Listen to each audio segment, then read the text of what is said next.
Advent marks the beginning of the liturgical calendar of the Church. Sapagkat yun ang ginagamit natin, liturgical calendar, ngayon po ay bagong taon, New Year, para sa ating kalendaryo. Happy New Year po sa ating lahat. Palakpakan natin ang Panginoon. Salamat po at may bagong simula sa ating kalendaryo ng simbahan. And today, as we mark the beginning of the liturgical calendar of the Church, ang binabasa po natin ay Year B. So, nasa Year B po tayo. Last year, syempre, Year A. Ngayon, Year B. And next year, syempre, anong year? C. Very good. So, A, B, C, A, B, C, paikot-ikot, pabalik-balik, because our Holy Mother Church is challenging all of us to put in our system that liturgical rhythm of the Church. Kaya nga po, paikot-ikot, pabalik-balik, nang sa gayon, mas marami tayong matutunan at maging parte ito ng ating buhay. First Sunday of Advent, sinindihan natin ang kandila ng pag-asa. As a people, we are waiting with hope. Sad to say, in our digitized world right now, waiting is simply a waste of time. Ate, matagal pa ba yan? Kasi hindi na ako makaantay. Lahat nagmamadali. Ang pag-aantay nga ay parang pag-aaksaya ng oras. But always remember, good things come to those who wait. Good things come to those who wait. Pwede nating sabihin, Padre, pwede po bang mag-exchange gift na? Pwede bang Christmas party na mamaya? Pwede bang Pasko na wala ng Adbyento? Bakit merong Adbyento? Because in this season of Advent, we are preparing physically, emotionally, mentally, but most importantly, spiritually. Preparation is important in our journey of life. Pinaghahandaan natin ang lahat ng bagay, kaya nga nagiging maganda ang resulta kasi pinaghandaan, pinagdasalan, nilaanan ng oras. Great things, good things come to those who wait.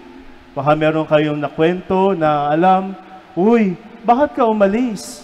Kasi nung umalis ka, tinawag ang pangalan mo sa raffle. Sayang, hindi ako nakapag-antay. O, pag hindi po tayo marunong maghantay, sayang naman po ang biyaya.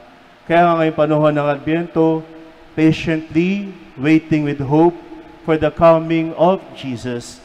And this is now the right time to prepare ourselves in our spiritual journey, in our waking up. More than 2,000 years ago, nang dumating ang ating Panginoong Jesucristo, He came here on earth silently. Kaya nga gustong-gusto ko yung kantang Silent Night, Holy Night, all is calm. Lahat ay kalmado. Pagdating ba ng Christmas, kalmado tayo? Di ba masyado tayong aligaga? Takbo rito, takbo ron, hindi tayo kalmado. Ngayong panahon ng Adbyento, kalma lang tayo. Most importantly, before writing mga regalo na bibigyan natin, kindly list all the sins that we are going to confess.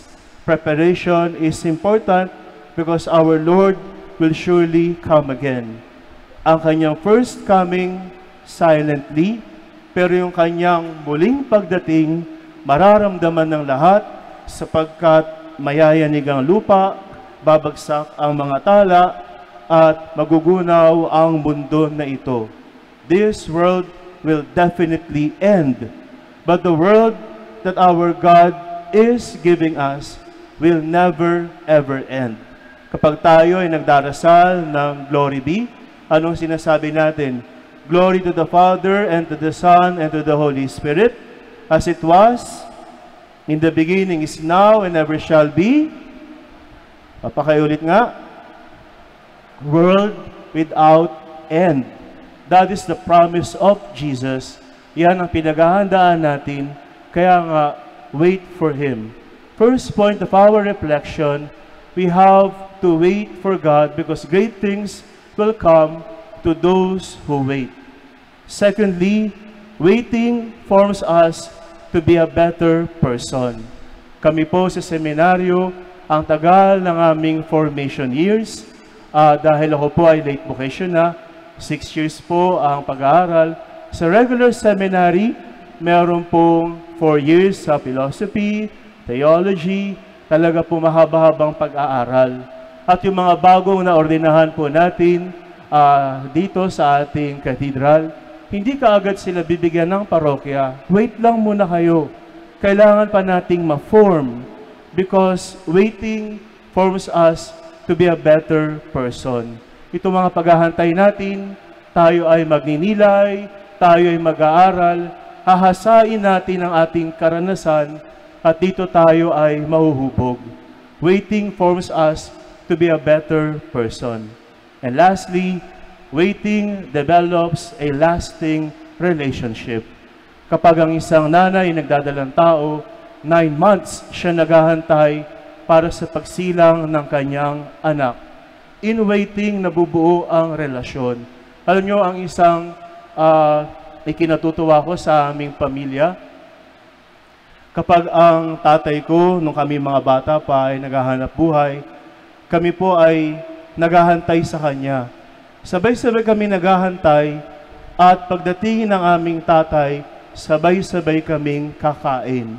Alam niyo, yung waiting na yan ay nagbibigay sa amin ng malapitang relasyon at pagtitiwala. Diba nung araw, wala namang cellphone. Diba, pag sinabing, magkita tayo sa katedral, doon sa tabi ng Santo Niño. O yun, talagang tiwala lang, darating siya. Wala tayong cellphone. At talagang nabubuo yung tiwala sa paghahantay natin. Kasi alam natin, babalikan tayo. Kapag kami po ay naghahantay sa aming tatay, ano ba yan, nagugutom na tayo. Antayin natin, darating si tatay. At darating siya, sabay-sabay kakain. At magpahanggang ngayon, nabubuo ang relasyon. Waiting indeed builds up our relationship. At kung titingnan natin ang ating mahal na Birheng Maria, siya ay isang babaeng nakahanda at labis na naghantay sa pagdating ng Panginoon.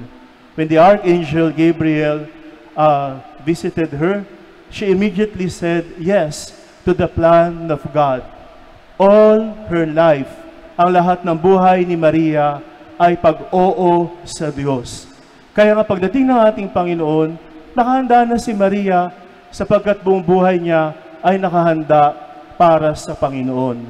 We can learn a lot from Mary as our mother who prepared very well for the coming of Jesus. And when Mary received Jesus, she immediately went in haste to visit her cousin Elizabeth. Ang kanyang paghahantay kaagad nagbunga sa kanyang paggawa. Unang milagro naroon ang mahal na Birheng Maria sa wedding at Cana. Sana po matularan natin ang disposisyon ni Maria as one community this season of Advent. We wait patiently for the Lord. Nang sa gayon, pagdating ni Jesus, sa wakas ng panahon, madatnan niya tayong nagbabantay, naghahantay, at nagdarasal. Ito na po ang tamang oras. Ito na po ang tamang panahon. As one community with Mary, let us journey towards conversion and renewal. Paglalakbay ng isang simbahan towards synodality, na kung saan meron tayong communion and participation. Today, we simply say, Lord, thank you. Salamat, Panginoon, sa panahon na ibinigay, ilalaan namin sa paghihintay. Palakpakan natin ang ating Panginoon.